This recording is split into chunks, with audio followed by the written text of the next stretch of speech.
innovate, enable.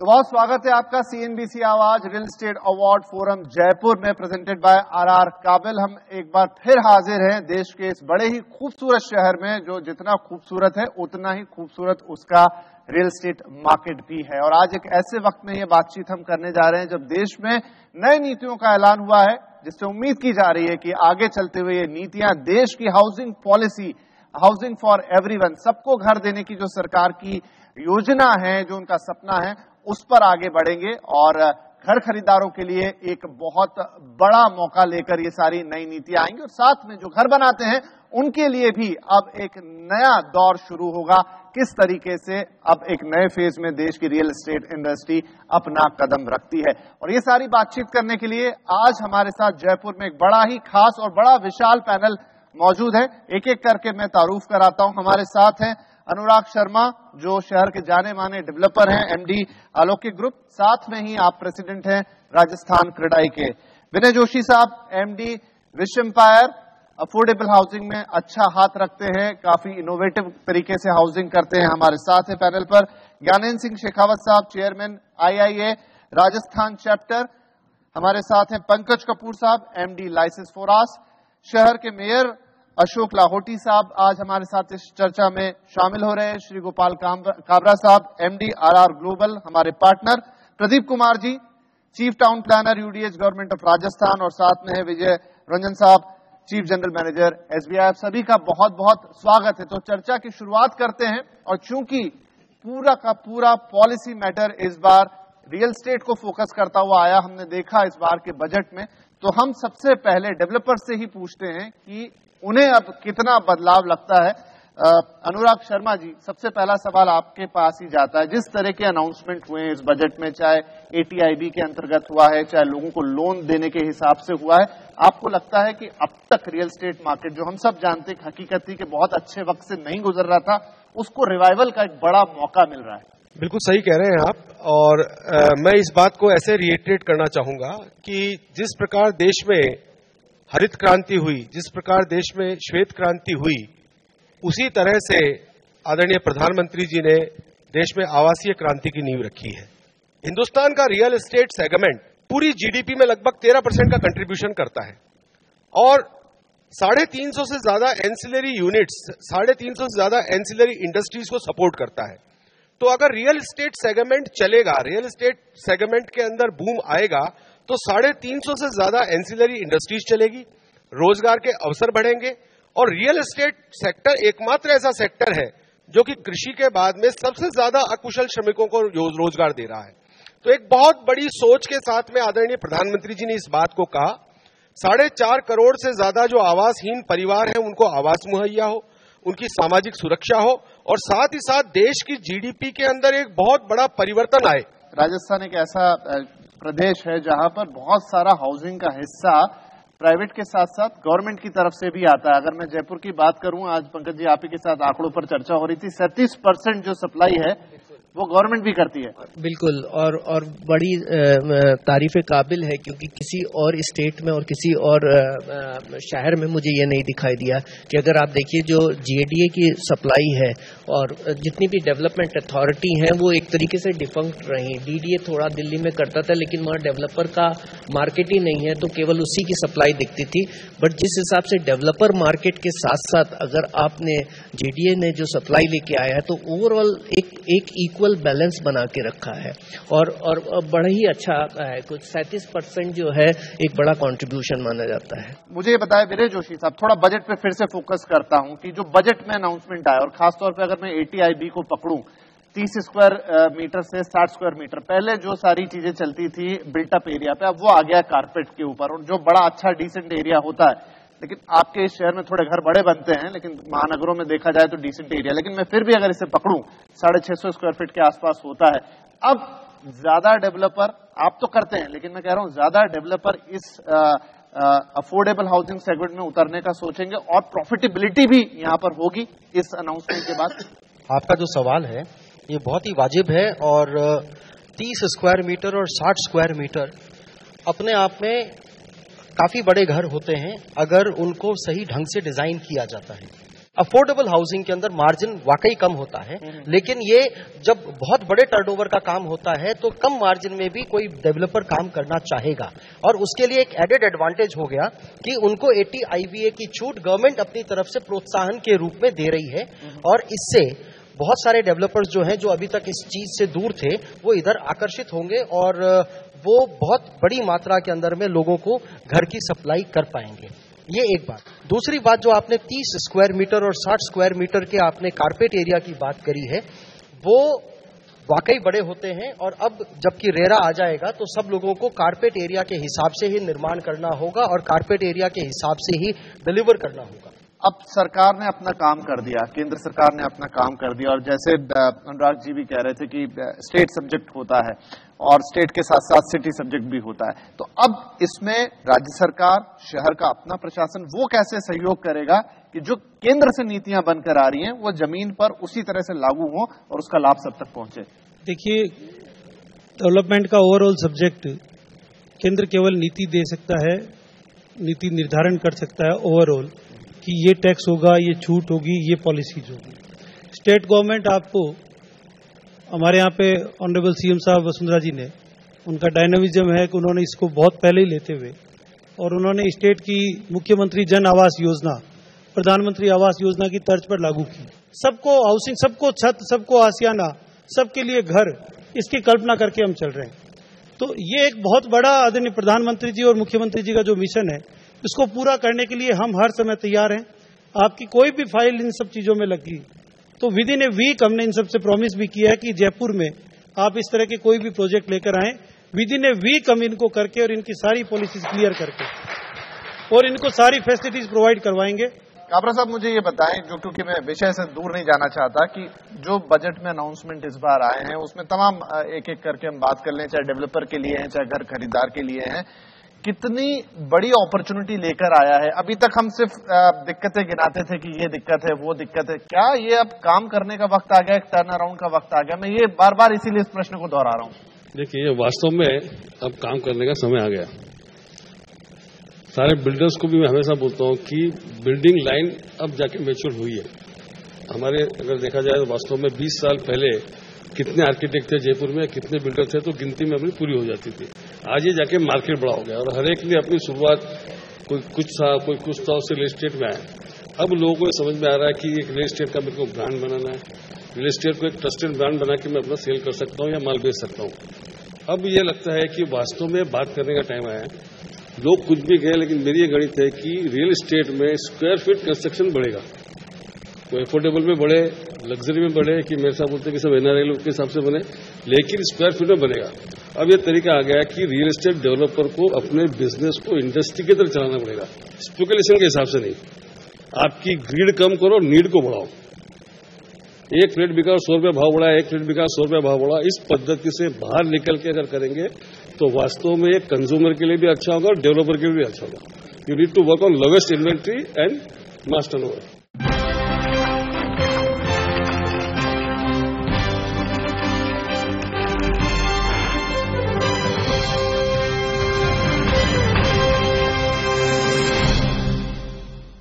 Gyanendra ji से पूछ लेते हैं। सर, जो पॉलिसी जिसकी हम बात कर रहे हैं, 30 और 60 स्क्वायर मीटर की भी हमने बात की और पंकज जी ने बताया कि एवरेज साइज से थोड़े बड़े घर बनते हैं जयपुर में या राजस्थान में मान ले, तो इन पॉलिसीज के बीच में आपका ये शहर और प्रदेश कहां फिट होता है? आपकी रिक्वायरमेंट क्या है? राजस्थान के अंदर एरिया ज्यादा है, राजस्थान सबसे बड़ा राज्य है भारत का, पर हम लोग सबसे लार्जेस्ट पॉपुलेशन नहीं है हमारे यहाँ, तो हमारे यहाँ पर डेंसिटी कम है। हमारे पास अभी भी लैंड अवेलेबल है, इसलिए लोग थोड़े खुले जिसको अपन कह सकते हैं देसी लैंग्वेज में रहना चाहते हैं। थोड़ा बड़ा स्पेस, जैसे आप बॉम्बे में जाओ 10x8, 10x10, 10x12 का बेडरूम अच्छा माना जाता है। हमारे यहाँ पर 12-15 एक bedroom size 12 foot by 15 foot size माना जाता है। तो धीरे धीरे लोगों को लोग समझ रहे, पर अब लोगों को समझ में आ रहा है कि अगर चीज आप ढंग से डिजाइन करें, उसको प्लान ढंग से करें, चारों तरफ से हवा पानी का उसमें इंतजाम हो, खुलापन हो तो छोटे एरिया में भी रहा जा सकता है। कॉन्सेप्ट इज एक्चुअली कम है। मुख्यमंत्री जी की जो नई जन आवास पॉलिसी है, अभी मुझे मालूम चला है, कपूर साहब से भी डिस्कशन हो रहा था और भी डिस्कशन जो हुए मेयर साहब से भी हुए, कि जो पॉलिसी में जो ये चेंजेस कर रहे हैं और अब इन्होंने इसको बिल्कुल प्रधानमंत्री आवास योजना के बिल्कुल बराबर लाके खड़ा कर दिया। तो अब हमारे लिए डिजाइनर्स के लिए डिजाइन डायरेक्शन क्लियर हो गया। अभी तक क्या हो रहा था, साल भर से 6 महीने से हम कंपैरिजन ही कर रहे थे, बिल्डर हमसे कंपैरिजन बनवा रहे थे, कहता प्रधानमंत्री में करते हैं तो क्या बेनिफिट है, मुख्यमंत्री में करते हैं तो क्या बेनिफिट है, 80IB का क्या बेनिफिट है। अब ये सारी चीजें तीनों चारों चीजें पैरेलल आ गई हैं, क्योंकि मुख्यमंत्री आवास जन आवास योजना में भी वो सारी चीजें डाल दी हैं। शायद मेरे ख्याल से पॉलिसी 2-4 दिन में ऑफिशियली भी अनाउंस हो जानी चाहिए, उसमें जो चेंजेस है, और बिल्कुल उसको प्रधानमंत्री आवास योजना के साथ बिल्कुल बाजू में इन्होंने लाके खड़ा कर दिया है, जिसमें 30 square metre 60 square metre carpet की हम बात कर रहे हैं। अब ये रहने लायक बन गई है, अब ये डिजाइन डायरेक्शन हमारा क्लियर हो गया है।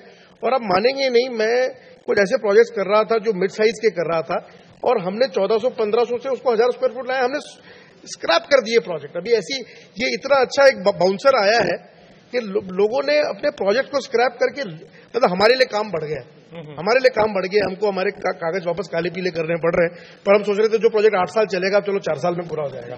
तो बड़ा अच्छा डायरेक्शन है। जैसे क्रेडाई अध्यक्ष साहब ने भी बताया, अनुराग जी ने, कि ये आवासीय क्रांति इस पॉलिसी से आ गई। गोपाल साहब, मुझे बताइए कि इस बजट के एक और प्रावधान है, अब उसे कैसे समझे कि अब आप 3 लाख से ज्यादा कैश ट्रांजैक्शन नहीं करेंगे, और ये जाहिर बात है कि प्रॉपर्टी में कैश का इन्वॉल्वमेंट हमेशा होता है। मैं ये नहीं कह रहा हूं कि ब्लैक और व्हाइट वाली बात है, लेकिन बहुत सारे लोग कैश में भी देते हैं, और तो इसका क्या इम्पैक्ट आएगा? एक्चुअली हम लोग को धन्यवाद देना चाहिए, डिमोनेटाइजेशन के कारण से इस देश में एक इतना बदलाव आया है कि क्योंकि 65% युवा इस देश में है, और आज का युवा ये 2 नंबर का और कैश के काम में बिल्कुल इंटरेस्टेड नहीं है। तो इसको तो मैं कहूंगा कि मोदी जी ने एक वो क्लासरूम में जो एक अपना ब्लैक बोर्ड होता है उसको प्लेन कर दिया, और अपना तरीका तो खुद लिख और आगे बढ़। अब जैसे जो इनकम टैक्स के हिसाब से चाहिए था तो उससे सब चीजें आसान हो गई, लेकिन कैश का रियल एस्टेट में होता था, जमीन लेने में वो 3 लाख से कहीं ज्यादा होता था, इसलिए उसका इफेक्ट इस पर आना है। लेकिन सेल में अगर एफोर्डेबल में देखा जाए तो जहां तक मेरा अनुभव है, एफोर्डेबल में कैश का काम नहीं था, और नहीं कोई बड़े प्रोजेक्ट में इतना कैश का कारोबार था। अब लोग भी समझ गए कि जो पहले कहावत थी कैश इज किंग, अभी चेक इज किंग, ये फाइनल हो गया। इसलिए ये सर मेरे ख्याल से कैश वाली विषय और डिमोनेटाइजेशन वाला विषय ये ऑलमोस्ट खत्म हो गया है।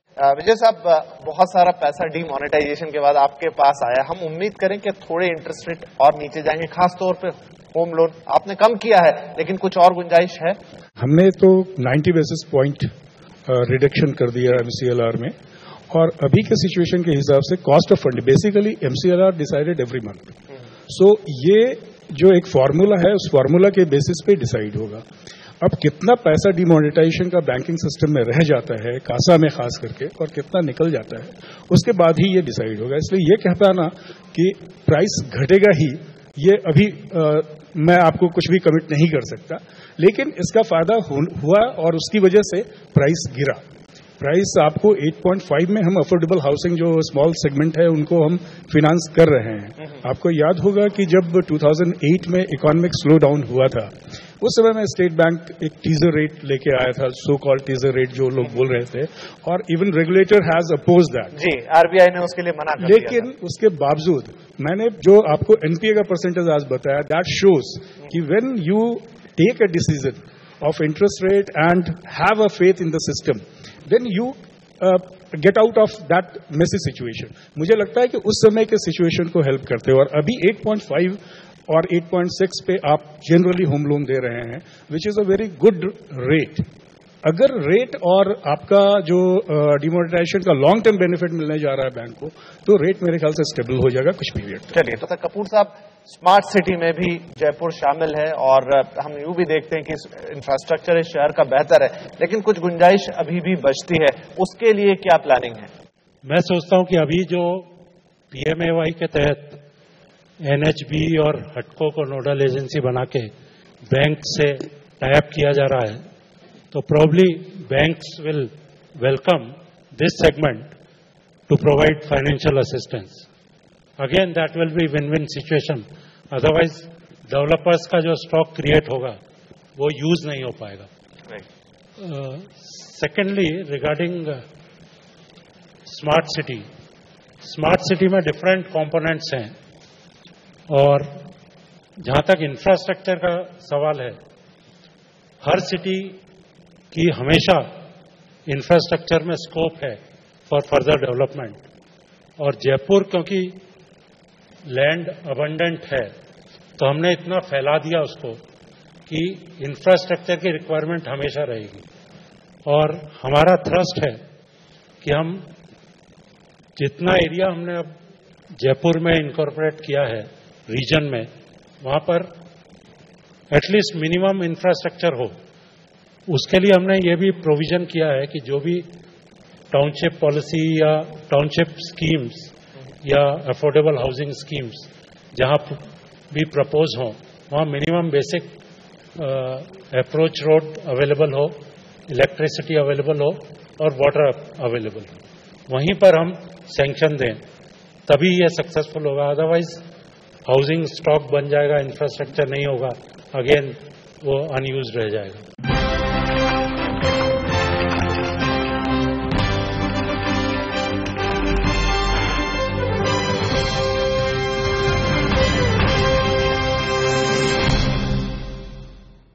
ज्ञानेंद्र जी, आप क्या कहेंगे इस पर? स्टोरी और स्क्रीन प्ले एक सिटी का बनाता है मास्टर प्लान, और सर खुद गवाह है चीज के, कपूर साहब, कि मास्टर प्लान पे हम कभी बात ही नहीं करते, ना हम करते हैं ना कोई भी नहीं करता, क्योंकि वो इन्वॉल्वमेंट ही नहीं होता। या अपन ये कहे 15 साल का मास्टर प्लान 2011 में हमने बनाया 2025 के लिए, 2017 में वो ऑब्सोलीट है मेरे हिसाब से, तो वो ऑब्सोलीट हो चुका। ये 15-20 साल के मास्टर प्लान का कॉन्सेप्ट ही सर पुराना हो चुका। स्ट्रक्चर प्लान की बात करनी चाहिए, 5-5 साल का एक स्ट्रक्चर प्लान बने, अपन चीजें आइडेंटिफाई करें, जमीन आइडेंटिफाई करें, लोकेशंस आइडेंटिफाई करें, और फिर स्टेजेस बाय 5-5 साल के अंदर आगे बढ़े, तो ही उसका फायदा है, चाहे वो अफोर्डेबल हो, चाहे कोई भी डेवलपमेंट हो। कितना सहमत है सर आप, सर जो कह रहे हैं कि आप छोटा प्लानिंग कीजिए, बहुत लंबे प्लानिंग? देखिए, मास्टर प्लान से तो मैं सहमत हूँ ज्ञानंद जी से, और इनफैक्ट अभी हमने कहा भी था सीएम साहब को कि इसको 2025 का हटाकर आप इसी विधानसभा में अमेंड करके इसको 2016 पे खत्म करें और 2017 आगे हम इसको नए करें।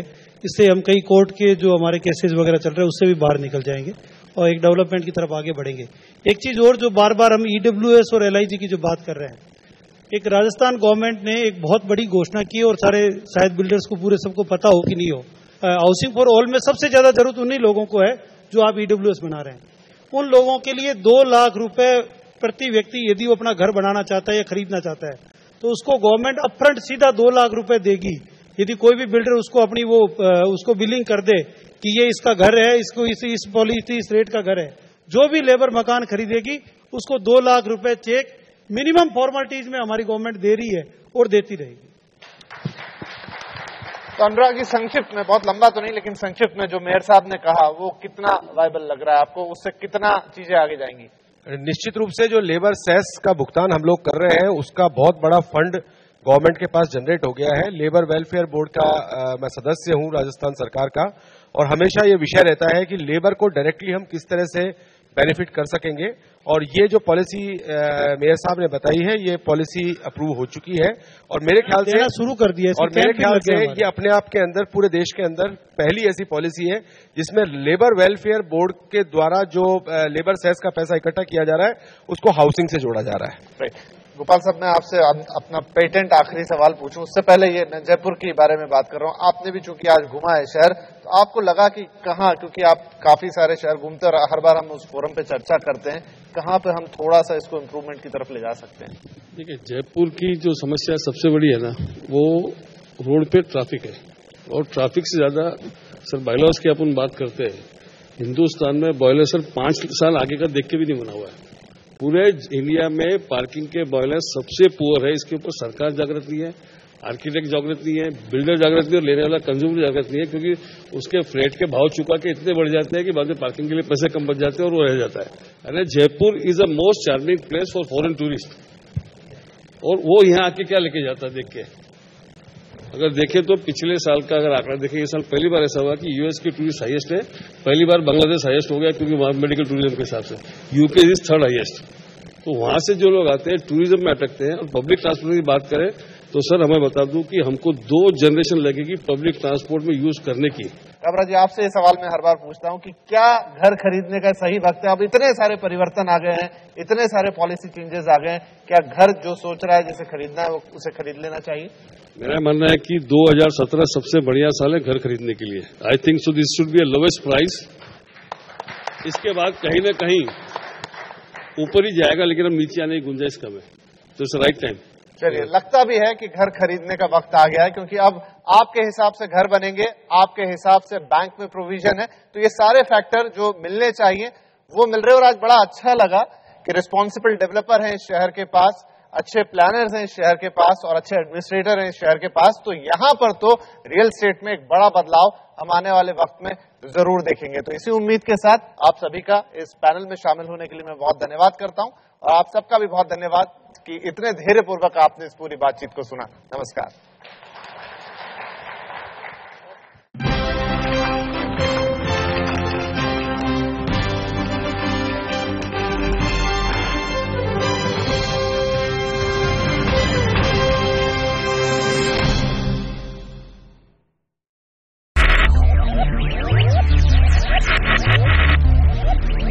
Focus, ideate, innovate, enable.